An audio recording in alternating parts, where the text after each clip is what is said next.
Let's check out this Bulletpoint Wrangler Gladiator 24 up driver base. See if it's worth half a shit.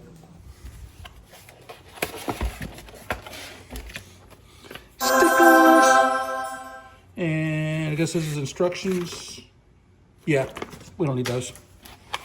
You got to give it to Bulletpoint for their packaging. I mean, it is #1. That's a little F tool. I figured out how to use that from the last time. This thing's stout. Not very big. I thought it actually was polymer, but this is like real metal.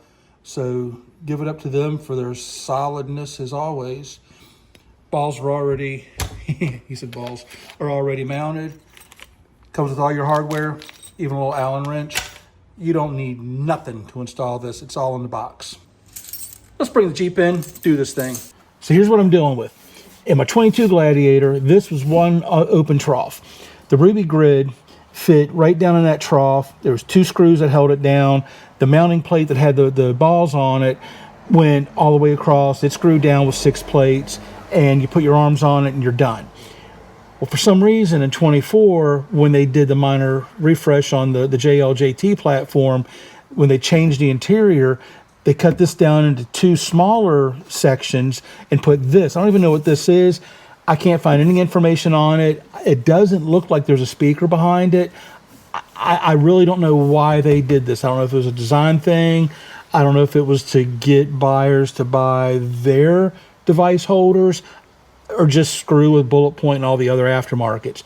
Either way, Bulletpoint doesn't make a Ruby grid anymore that goes all the way across because of this right here. They do make a Picatinny rail, but I would have had to have bought all new mounting balls because of the way they attach to the rail. So I went with the cheaper route and went with the single base. This should be a really easy installation, but this mat right here fits really tight and it attaches, it snaps into these little holes right there. That's all it is. Take it out, put that off to the side just in case you need it later on. Then you've got your 4 factory mounting spots right there, and you just line those up, get them started finger tight.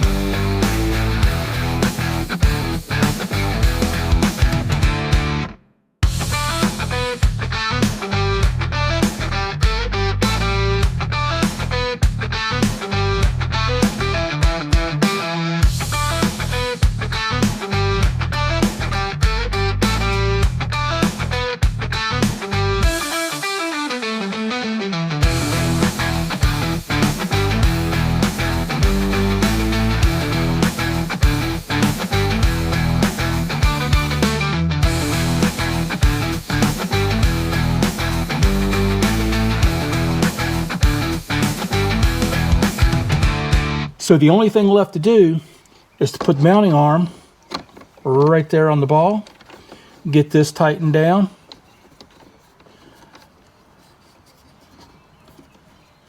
This is where the F-it tool comes in at, if I can find it in the seat here. Put this right there.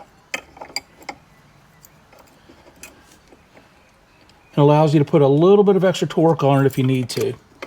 And there it is. It really is as simple as that. Now let's talk about it. So now let's talk about the good, the bad, and the ugly of the Bulletpoint 24 up JLJT mounting base. The thing we just installed. The good. Rock solid. Some people probably call it over-engineered. I call it perfectly engineered. That's one big old solid piece of metal. It's not polymer, not plastic. It's not going to melt, warp, crack, break, anything. It's going to take the abuse that you can give it and then some. It's probably even going to outlast your Jeep. Installation. You just saw it. It was really easy. 4 bolts. That's it. You're not cutting, drilling, running wires. None of that nonsense. It's modular to a point. The balls are fixed. You're not going to be able to change their positions or anything. But with the amount of stuff you've got out there through Bulletpoint, not to mention through third-party RAM, Amazon, all those companies, you can find the device holder, the arm, the connector, anything that you need to suit your needs. So now let's talk about the bad. And it may not be a bad depending on what your needs are, But no, it's not as configurable as, say, the Ruby Grid. You don't have that big plate where you can mount the mounting balls wherever you want, all over the place, change it up. That was a selling point for me for the Ruby Grid, not to mention the fact that I think it was a lot cleaner look compared to the other stuff they offered. But I like the idea of being able to move that stuff around. Simple truth is, I never did.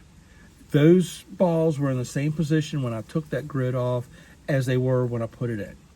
So that really wasn't a big deal for me. That wasn't a deal breaker. This is going to work out just fine, I think, for me. If you like that configurability, configurableness?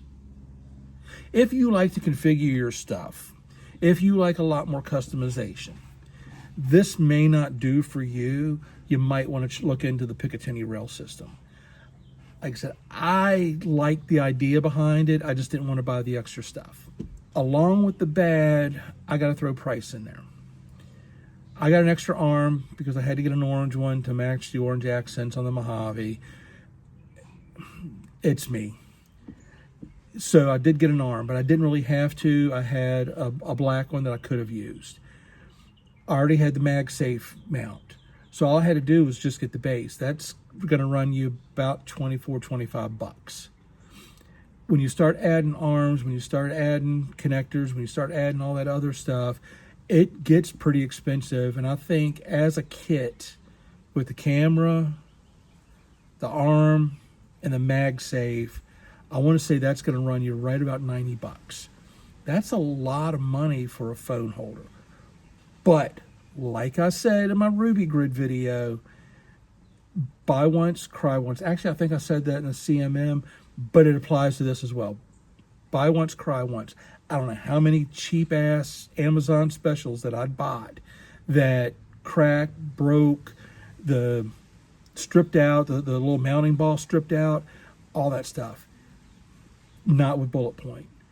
Something breaks, something strips, you can get it replaced real easy. Ugly? There really is nothing ugly about this. It's a really clean look. It's an install. There's nothing ugly about the product. There's nothing ugly at all about the company. Highly recommend this company. So that's my thoughts on the Bulletpoint phone mount. Stay tuned because at some point I'm going to do a long-term review on it, and I'm going to run this down some bumpy roads and let you see the vibration on it. Go out, kick tomorrow in the ass. Cheers, y'all.